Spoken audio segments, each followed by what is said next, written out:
Beli ADV 150 di tahun ini masih worth it? Kita ulas selengkapnya di video ini.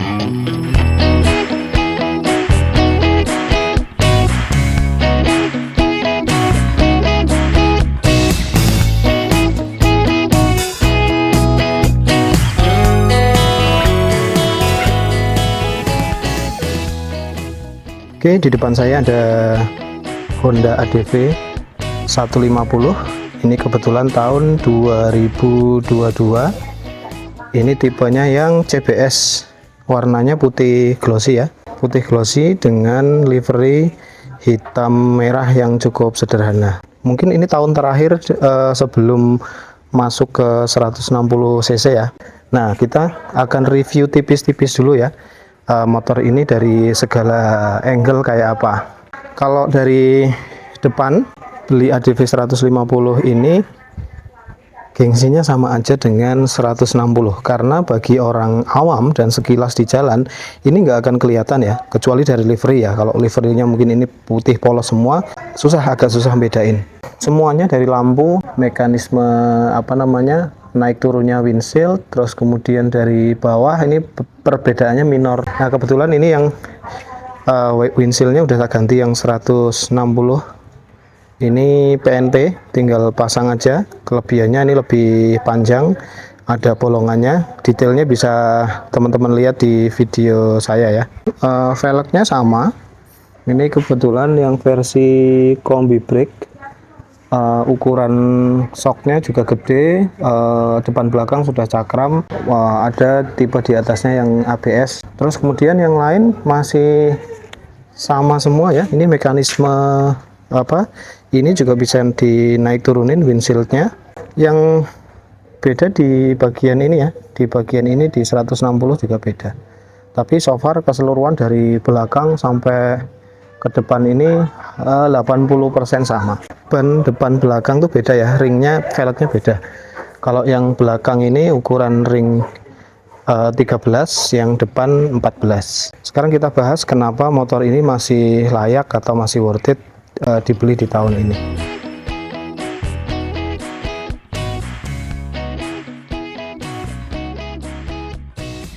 Buat teman-teman yang mungkin sudah bosan melihat banyaknya PCX ataupun NMAX di jalan, mungkin PCX NMAX lewat 20 motor, ini baru ada satu motor, karena dari harga awalnya dulu juga harganya cukup mahal gitu. Kembali lagi ke worth it atau enggak, sebenarnya kembali ke kebutuhan masing-masing. Kalau teman-teman butuh karakter motor yang maskulin banget, ini bisa jadi pilihan, karena di segmen ini nggak ada lagi ya yang adventure model seperti ini ya. Bisa dual purpose, trabas juga bisa. Terus kemudian kedua, yang tadi jarang di jalan, segmen ini segmen tertentu ya, karena kalau PCX atau NMAX cowok cewek kebanyakan suka, tapi kalau ini mungkin cowok aja di selera tertentu lah ya, yang suka dengan motor yang laki banget kayak gini. Oh ya, satu lagi, joknya ini dari tanah lumayan tinggi, jadi kalau buat cewek yang tingginya pas-pasan ya agak susah. Bagi teman-teman yang suka touring tipis-tipis tapi juga cari motor yang bisa buat harian, ini pas banget. Ini motor saya sering dipakai touring tipis-tipis ya, mungkin jaraknya jarak tempuhnya mungkin sekitar 2-3 jam dengan teman-teman. Ini masih sangat layak untuk dipakai gitu untuk touring, naik ke gunung oke, terus kemudian buat speeding juga masih oke. Kalau dibandingkan dengan motor-motor lain ya itu urusan lain lah, tapi untuk kebutuhan sendiri sebenarnya udah sangat cukup untuk touring. Suspensi ini sih yang paling enak sebenarnya, suspensi depan belakang ini sangat-sangat nyaman. Kemudian posisi duduknya juga enak ya, bisa selonjoran. Kalau dipakai buat touring jarak jauh ini masih enak sekali. Nah, poin selanjutnya ada di ya tadi ketika butuh touring tipis-tipis, tapi motor ini juga masih sangat enak untuk dipakai harian gitu. Ini juga saya pakai buat kerja tiap hari. Selain irit, ini juga masih nggak kayak ini ya. Misalnya teman-teman beli yang 250 cc misalnya X-Max dan sebagainya, itu kan udah nggak enak tuh kalau dipakai harian. Nah ini masih enak kayak dipakai kayak pakai NMAX atau PCX, ini masih sangat-sangat enak kalau dipakai harian gitu. Irit ini pernah di MID mungkin sekitar 1:53-54, ini masih nyampe ya pakai pakai Pertamax gitu. Terus apalagi ya, nah dari segi practicality ini kalau buat harian, buat touring ini udah cukup banget. Ini gede ya, kalau mau dipakai buat peralatan-peralatan ya kayak tas, laptop aja bahkan bisa masuk sini. Laptop saya pas kerja, tasnya tak masukin sini, ada apa namanya, jas hujan dan sebagainya, ini masih masuk semua di sini. Pas touring juga nih ada peralatan kamera, drone dan sebagainya juga masih masuk sini.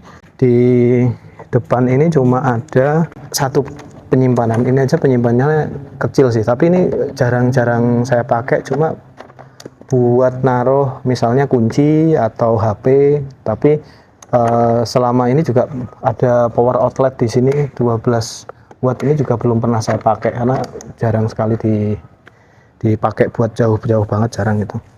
Posisi riding stangnya, nah ini stangnya menurut saya kalau naked kayak gini tuh lebih apa ya, lebih jiwa adventure-nya lebih dapat aja daripada yang ada covernya gitu. Jadi masih nyaman dengan seperti ini.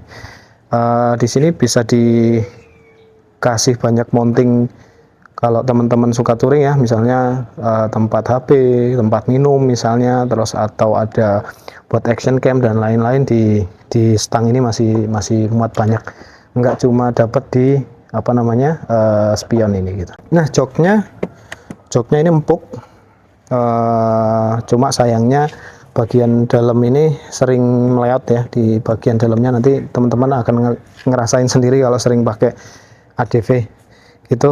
Untuk bensin nggak ada masalah, untuk apa namanya pengisian juga sudah di tengah, dan tangkinya juga gede, kalau nggak salah 8 liter. Untuk belakang ini sudah soa juga, udah empuk. Untuk mesin, nah ini untuk mesin ya. Untuk mesin 150, kalau mau dibandingkan dimendang-mendingin sama 160 ya mungkin lebih apa bertenaga yang 160. Tapi so far sejauh ini saya nggak butuh tenaga lebih untuk dipakai untuk kebutuhan saya. Satu, untuk stop and go di kota. Yang kedua, untuk touring tipis-tipis ini masih enak banget lah 150 pun. Ini mungkin mesinnya sama kayak Vario 150 150, cuma untuk di bagian CVT-nya ini kan beda ya. Kembali ke teman-teman lagi sesuai kebutuhan. Kenapa nggak Vario 160 ya, ini beda lah kalau mau ambil ADV walaupun mesinnya sama. Satu ya shocknya, dua kemudian dari tampang dan posisi duduk bisa selonjoran dan sebagainya, ini banyak banget plusnya walaupun harganya juga beda. Yang bikin happy di ADV 150 ini sebenarnya ini ya, konfigurasi mounting di bawah ini yang jadi permasalahan utama di ADV yang 160, karena banyak sekali kasus bawah pecah karena kena menghantam lubang, karena mountingnya ada di atas.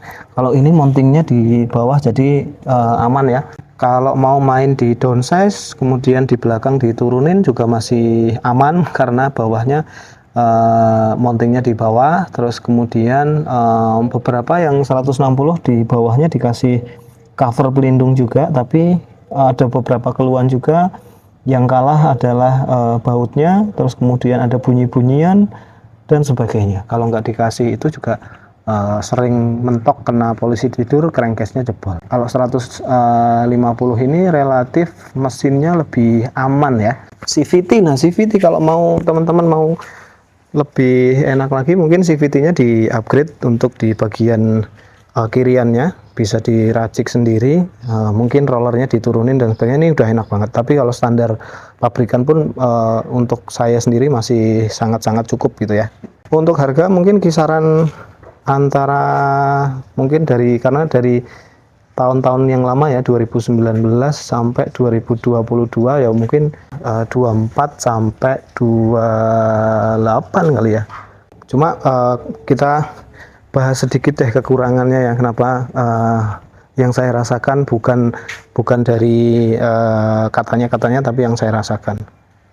Satu kekurangannya tentu saja adalah ini, jok sih. Jok ini saya sering ngerasa pas duduk ini melayat ya, bagian dalamnya, bagian plastiknya itu satu. Terus kemudian dua, tempat penyimpanan minum nih terutama, ini harus effort untuk nambahin holder buat minuman, karena di depan itu sudah nggak ada storage lagi buat nyimpen minum, karena pas touring kadang-kadang kalau harus buka jok agak ribet juga, pas jalan pengen minum itu susah. Dua, terus kemudian yang ketiga, ini mungkin plus juga dan minus juga, ground clearance-nya tinggi gitu. Tapi so far sih kalau udah naik gitu ya, kalau untuk perjalanan jauh enak-enak aja ini, kakinya nggak perlu bolak-balik untuk turun gitu. Jadi kalau ditanya apakah di tahun ini masih worth it untuk beli ADV 150, saya rasa masih sangat-sangat worth it. Dapat motor yang ganteng kayak gini, kemudian yang praktis, yang fleksibel, mau buat harian bisa, mau buat touring tipis-tipis juga bisa, apalagi mau touring jauh juga bisa. Untuk ketahanan mesinnya, konfigurasi mesin yang bawah dan sebagainya juga udah sangat aman, oke sekali. Terus ya dari segi desain juga oke. Modifnya ya modifable-nya tergantung selera lah, tapi biasanya modifnya touring sih dikasih besi-besi dan sebagainya, tapi kalau untuk saya standar gini aja udah bagus.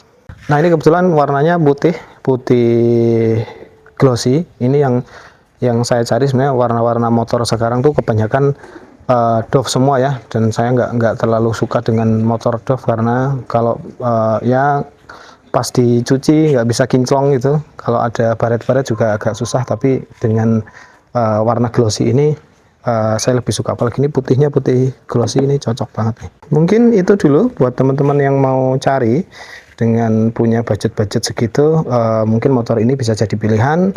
Kemudian kebutuhan dari teman-teman sendiri, bisa fleksibel, touring bisa, untuk harian bisa. ADV 150 ini bisa jadi pilihan yang oke. Oke, demikian dulu video untuk review ADV 150 di tahun ini. Terima kasih yang sudah menonton. Sampai jumpa di video selanjutnya.